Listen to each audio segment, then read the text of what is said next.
दोस्तों नमस्कार, मैं योगेश शुक्ला आपका निष्पक्ष संदेश चैनल देखने के लिए आपका धन्यवाद अदा करता हूं। दोस्तों इधर आप 2-3 सालों से देख रहे होंगे देश में एक नया चलन शुरू हो गया है। वो चलन है बुलडोजर का चलन।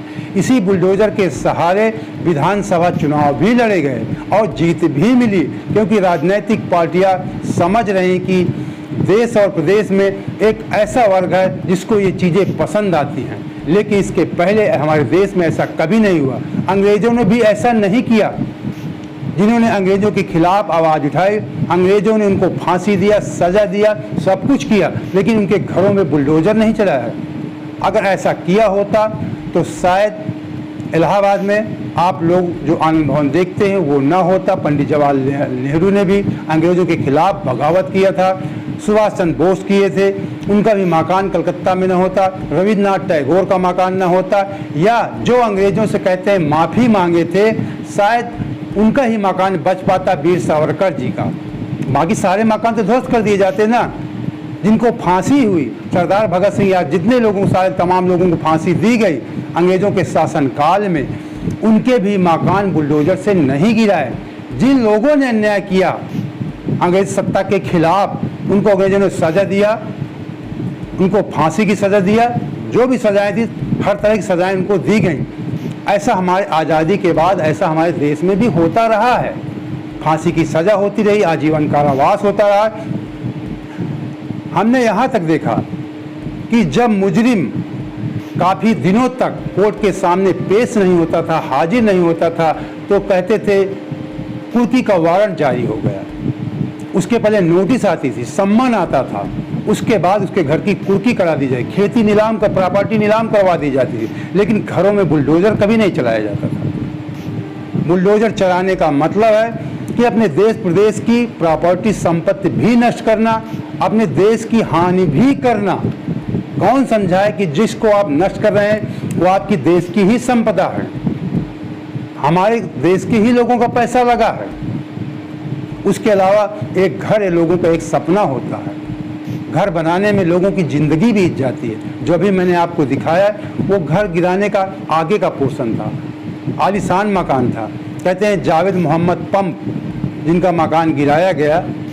जावेद मोहम्मद माना कि वो अपराधी थे, कुछ भी थे, आप उनको सज़ा देते, कोर्ट के द्वारा दिलाते, फांसी की सज़ा दिलाते, कुछ भी करते।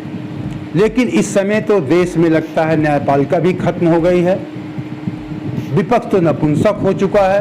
अब मीडिया ने तो चूड़ियाँ पहन ही लिया है। आप सब जानते हैं, पूरे देश के जो नेशनल मीडिया है उसने आजकल चूड़ियाँ पहन लिया, वो आवाज़ नहीं उठाता। जो पत्रकार, छोटे मोटे पत्रकार कभी आवाज़ उठाने का प्रयास भी करेंगे, लेकिन उनके अंदर डर घुस गया है, उनके खिलाफ भी FIR हो जाएगी, देशद्रोह का मुकदमा लग जाएगा। तो कौन आवाज़ उठाए? अब इस समय जो हमारे नौजवान हैं वो लोग अपने बेरोजगारी, इस समय बेरोजगारी बहुत बड़ा मुद्दा है, उनके सामने भी वो लोग अपने रोजगार को लेकर परेशान रहते हैं। बुद्धिजीवी वर्ग वो भी शांत है। तो एक देश में अजीब परिस्थिति उत्पन्न हो चुकी है, समझ लीजिए। जो विपक्ष, यहाँ पे बात हिंदू और मुसलमान की नहीं है। अभी मैंने जो आपको मकान दिखाया आगे का पोर्शन था, अभी दिखाता हूँ पीछे का पोर्शन है, उसको भी देख लीजिए।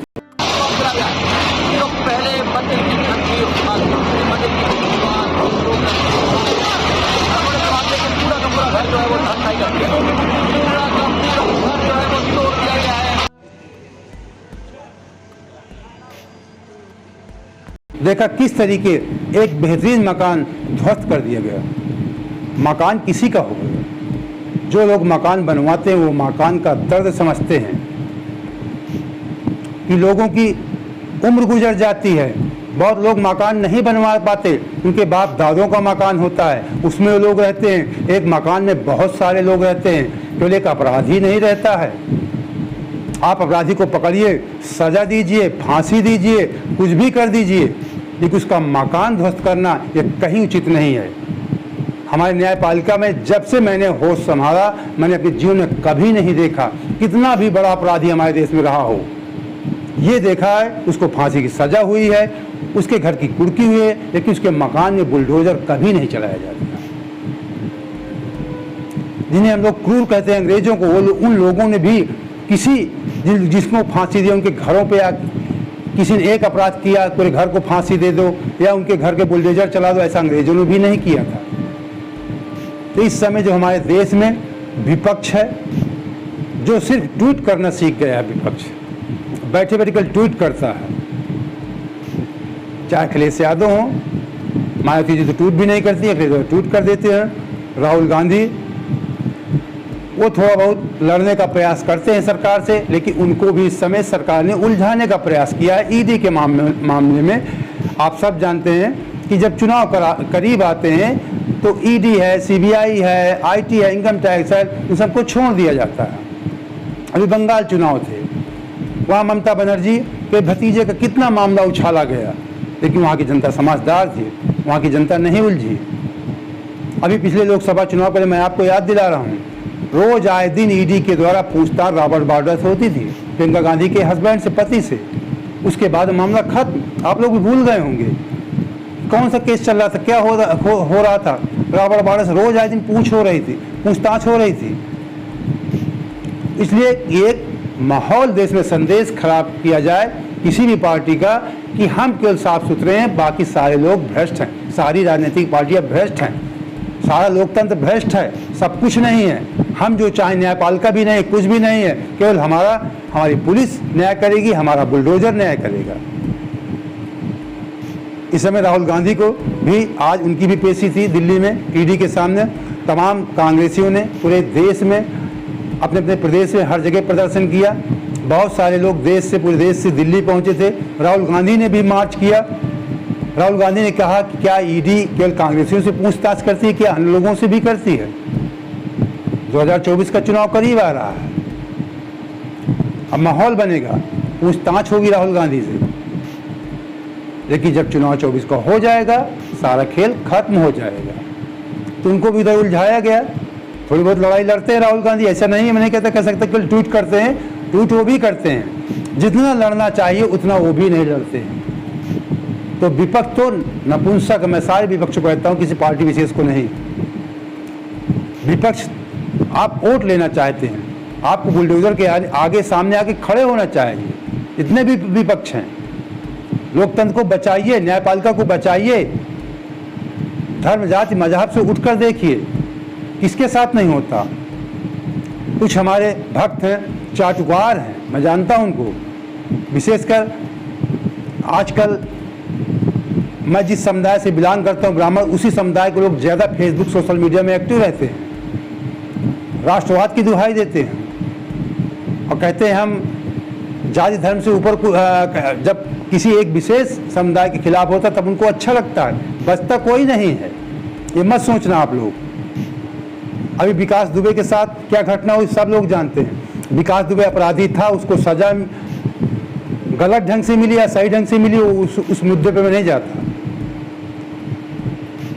उसको किस ढंग से मारा गया आप सब जानते हैं, लेकिन उसके रिश्तेदार, उसके परिवार लोगों ने क्या बिगाड़ा था, उसकी प्रॉपर्टी क्यों नष्ट की गई, उसके मरने के बाद क्यों उनको प्रताड़ना दी गई, उन लोगों को कौन सा अपराध था। तो जो चलन चल रहा है इस समय प्रदेश में या देश में, कई राज्यों में, दिल्ली में, एमपी में, यूपी में विशेषकर, ये बहुत ही हमारे देश के लिए, प्रदेश के लिए, आने वाली पीढ़ी के लिए लोकतंत्र नहीं रहेगा। तो हम आप एक दूसरे की जो आवाज़ उठा रहे हैं, सरकारें तो चाहती हैं केवल लाभार्थी वर्ग रहे।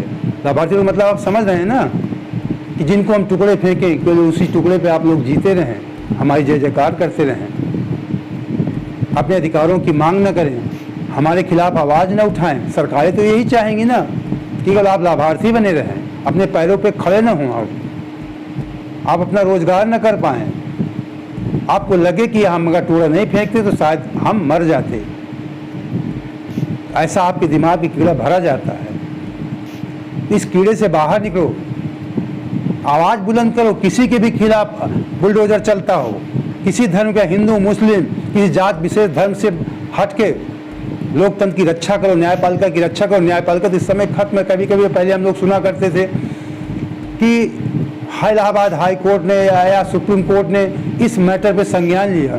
अब तो हाई कोर्ट या सुप्रीम कोर्ट संज्ञान भी नहीं लेता। एक छत्र राज है। सरकार जो चाहती है करती है, जिसका घर चाहेगी सरकार बुलडोजर से गिरा देगी, पुलिस जिसको चाहेगी बेरहमी से पीटेगी। इस समय ये हो रहा है, यही लोकतंत्र है। ये तो राजतंत्र में होता है, लोकतंत्र में कहीं किसी लोकतंत्र में होता हो तो आप बता दीजिए। पूरी दुनिया देख रही है, पूरी दुनिया में मजाक उड़ रहा है। ये मत समझो केवल यहाँ केवल मजा आप लोग ले रहे हैं, पूरी दुनिया में छी हो रही है हमारे देश की। तो आप लोग बुद्धिजीवी वर्ग, पत्रकार वर्ग अपनी गैरत मत बेचिए, चूड़ियाँ मत पहनिए, सत्ता के सामने आवाज़ बुलंद कीजिए। अगर ऐसे आप जैसे लोग, जिस समय जो माहौल चल रहा है देश में, अगर ऐसा लोग अंग्रेज़ों के समय भी होते तो शायद हम लोग आज़ाद न होते। वो लोग अंग्रेज़ों से लड़ाई लड़े, डट के लड़े, फांसी पे झूल गए, लेकिन कभी माफ़ी नहीं मांगा, हार नहीं मांगा। कुछ नेता हैं माफ़ी मांगे जो आप जानते हैं। तो दोस्तों, उम्मीद करता हूं कि जो मैं आपको वीडियो दिखाया, फोटो के माध्यम से दिखाया, एक घर, फिर मैं कहता हूं, घर बनाने में किस तरीके सामान घर का बिखर जाता है, घर बनाने में ज़िंदगी भी, सामान गृहस्थी इकट्ठा करने में लोगों की ज़िंदगी बीत जाती है, उसको एक पल में बिखेर देना बहुत दर्द होता। मैंने देखा, मुझे दर्द हुआ। मुझे जावेद मोहम्मद पम से मुझे कोई हमदर्दी नहीं, लेकिन उनके घर वाले, उसकी बीवी, बच्चे जो भी हैं, जो उस घर में रहते थे, पता नहीं जावेद ने घर बनवाया इसके, उसके पुरखों ने बनवाया, ये मुझे जानकारी नहीं है, लेकिन घर ध्वस्त कर देना बहुत गलत कार्य हुआ। तमाम ऐसे घर ध्वस्त कर दिए गए, बहुत सारे ऐसे केस इस समय हो रहे हैं। ये बहुत ही घोर निंदनीय मैं कहता हूँ। ऐसा किसी भी सरकार को नहीं करना चाहिए। जावेद मोहम्मद पम अपराधी था, पकड़ते उसे, केस चलता, जो भी सजा कोर्ट देता, फांसी देता, जीवन कारावास देता, कुछ भी होता, जो एक सिस्टम के तहत आप करते, वो सबको मान्य होता। तो दोस्तों, उम्मीद करता हूँ कि आपको मेरा वीडियो पसंद आया होगा। पसंद आया, पहली बार जो है तो तुरंत चैनल सब्सक्राइब कर लीजिए, बेल आइकन प्रेस कर दीजिए। बहुत बहुत धन्यवाद। जय हिंद, जय भारत।